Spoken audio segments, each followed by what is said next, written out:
আরবিতে একটা কথা আছে, আল হাক্কু মুররুন ওয়ালাউ কানা দুররন, অর্থাৎ হক কথা খুব তেতো যদিও তা মুক্তার চেয়ে দামি। তারপরে কিছু বুদ্ধিমান ব্যক্তি আছেন যাদের ইনটিউশন পাওয়ার আছে, ধী শক্তি সম্পন্ন মানুষ, যারা প্রজ্ঞাবান, যাদের বিচার বুদ্ধি আছে, তারা কোরআন এবং হাদিসের আলোকে যদি কোনো পরামর্শ দেওয়া হয়, কথা বলা হয়, তাহলে তারা without any kinds of hesitation they receive it, তারা এটা রিসিভ করে ফেলেন।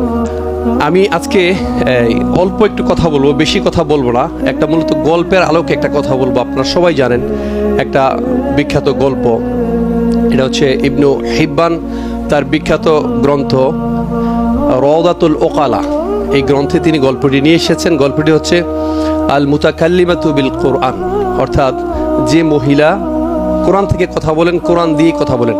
আপনারা সবাই জানেন এটা একটা লম্বা কনভারসেশন, আমি ওই কনভারসেশনে যেতে চাচ্ছি না। আমি শুধু একটা আয়াত নিয়ে কথা বলতে চাই।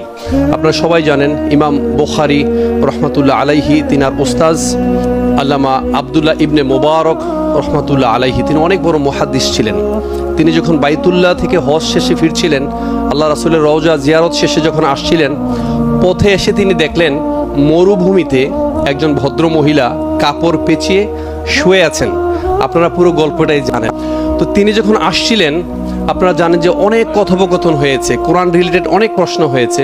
তো আবদুল্লাহ ইবনে মুবারক রহমতুল্লাহ আলাইহি তিনি যখন যেই কথাটাই বলতেন, ওই মহিষী নারী প্রত্যেকটা কথাই তিনি কোরআন দিয়েই বলতেন, কোরআনের আয়াত দিয়ে বলতেন। একটা সময় আবদুল্লাহ ইবনে মুবারক রহমতুল্লাহ আলাইহি তিনি বলছেন, আচ্ছা মানে why you don't talk like me, আপনি আমার মতো কথা বলছেন না কেন? You always say from the holy Quran, আমি যাই বলি আপনি পবিত্র কোরআন দিয়ে কথা বলেন, কোরআনের আয়াত দিয়ে কথা বলেন, আমার মতো বলেন না কেন? তো ওই মহিষী নারী একটা আয়াত কোট করেছেন। তিনি বলেছেন, মা ইয়ালফিযু মিন কওলিন ইল্লা লাদাইহি রাকিবুন আতীদ, অর্থাৎ আমি যখন শুনলাম একটা মানুষ যেই কথাই বলুক না কেন, তার প্রত্যেকটা কথা পর্যবেক্ষণ করার জন্য, রিসিভ করার জন্য, গ্রহণ করার জন্য সদা প্রস্তুত জাগ্রত প্রহরী নিয়োজিত আছে। এখন আমার প্রশ্ন হচ্ছে, এই যে কোরআনের আয়াতগুলো, এই যে কথাগুলো আসলে আমরা মানি কিনা, আমরা ফিল করি কিনা, অন্তর থেকে আসলে উপলব্ধি করি কিনা, উপলব্ধি করার সুযোগ হয় কিনা? লাহা মা কাসাবাত ও আলাইহা মাকতাসাবাত, ফিল করি কিনা? কামা তাদিনু তুদানু, আমরা যা কিছু করি তাই ফিরিয়ে দেওয়া হবে, যেমন কর্ম তেমন ফল। হৃদয় থেকে from the core of our heart উপলব্ধি আসলে করার সুযোগ হয় কি না?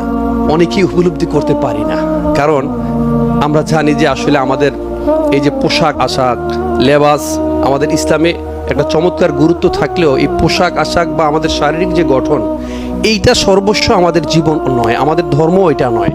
আমাদের মূল বিষয় হচ্ছে ইন্না আক্রমাকুম ইনদাল্লাহি আতকাকুম, অর্থাৎ আল্লাহর কাছে তিনি সবচেয়ে বেশি সম্মানিত হবেন যিনি মুত্তাকি, যিনি আল্লাহ সচেতন, যে আল্লাহ ইজ অলওয়েজ ওয়াচিং মি, আল্লাহ আমাকে দেখছেন, আল্লাহ আমাকে শুনছেন। আমি এটা বিনয়ের সাথে মানি কিনা?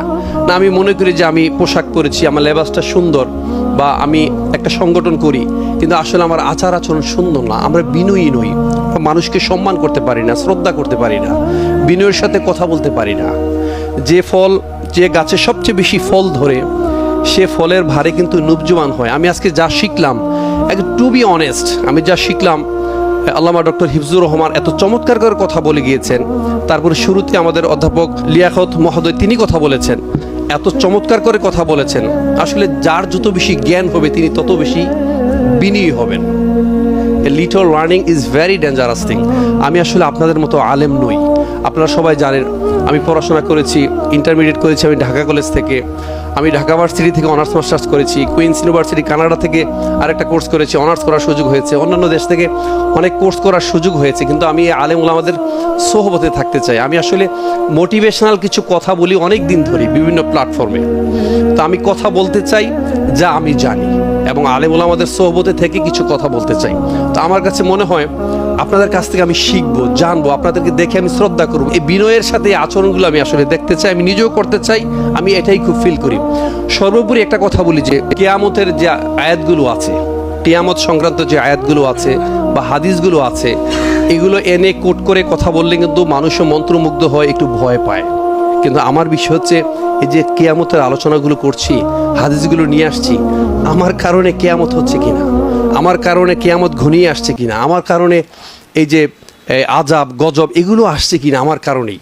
এই যে সারা বিশ্বে বাংলাদেশে যত বলেন বন্যা বলেন, বৃষ্টি বলেন, অতিবৃষ্টি বলেন, অনাবৃষ্টি বলেন, আমার কারণে, আমার আচার আচরণের কারণে এটা হচ্ছে কিনা। বা আমরা অনেকেই ইকামতের দিনকে পছন্দ করি না, আমরা ইকামতের দিন প্রতিষ্ঠিত হোক এটা আমরা চাই না, এই কারণে আসলে গজব হচ্ছে কিনা। আমার কাছে মনে হয় বিষয়টা তলিয়ে দেখবার সময়, আর বিশেষ করে সূরা রোমের 41 নং আয়াতটি আর একটু গভীরভাবে উপলব্ধি করা দরকার। যাহারাল ফাসাদু ফিল বাররি ওয়াল বাহরি বিমা কাসাবাত আইদিন নাস লিয়ুযীকাহুম বা'দাল্লাযী আমিলু লাআল্লাহুম ইয়ারজিউন। ধন্যবাদ সবাইকে, আমাকে সুযোগ দেওয়ার জন্য অসংখ্য ধন্যবাদ। আসসালামু আলাইকুম ওয়া রাহমাতুল্লাহ।